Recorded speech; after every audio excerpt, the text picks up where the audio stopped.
10 கோடி பணம் இருந்தது, 3 கோடி தான் சொல்லப்படுகிறது. இது வந்து பனை சார்ந்த தொழில்கள் நஷ்டப்பட்டிருக்கிறது.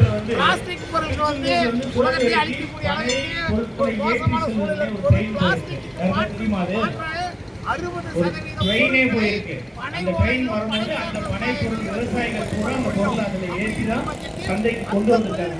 இது வந்து பார்த்தீங்கன்னா எனக்கு இந்த விஷயம் தெரியாது.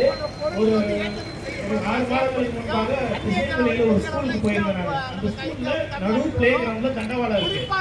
ஸ்கூல்ல வந்து நடு கிரவுண்ட்ல தண்டவாளம் இருக்கு. என்னன்னு கேட்கும்போது அவங்க கொடுத்தது பனை தொழிலாளர்கள் பனை பொருளை ஏற்றி செல்வதற்காக ஒரு ட்ரெயின் வருமா? இது கிட்டத்தட்ட 1920-30 காலத்துல நடந்தது.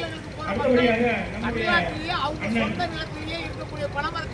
KSM கார்த்திகேயன் அவர்கள் தலைவர் அகில இந்திய நாடார் மகாஜன சபை படைத்து கல் இறக்கிறதுக்கு அனுப்பி நன்மைகள் அதை தமிழர் சுற்றி செய்யணும். அதாவது 1/1/1987 நாளைக்கு இல்லாமலேயே அவர் வந்து அவருடைய அமைச்சரில் சில பேர் சாராய வியாபாரம் சிறக்க வேண்டும், பிராந்தி வியாபாரம் சிறக்க வேண்டும் என்பதற்காக உருவாக்கிய கல்வித்தடையை தமிழக அரசு உடனடியாக பல்வேறு போராட்டங்கள் அனைத்து மாணவர் சமுதாயத்திற்கும் அனைத்து கட்சி நிர்வாகிகளுக்கும் வந்திருக்கக்கூடிய மாணவர் சமுதாயத்திற்கும் நன்றியினை தெரிவித்துக் கொள்கிறேன்.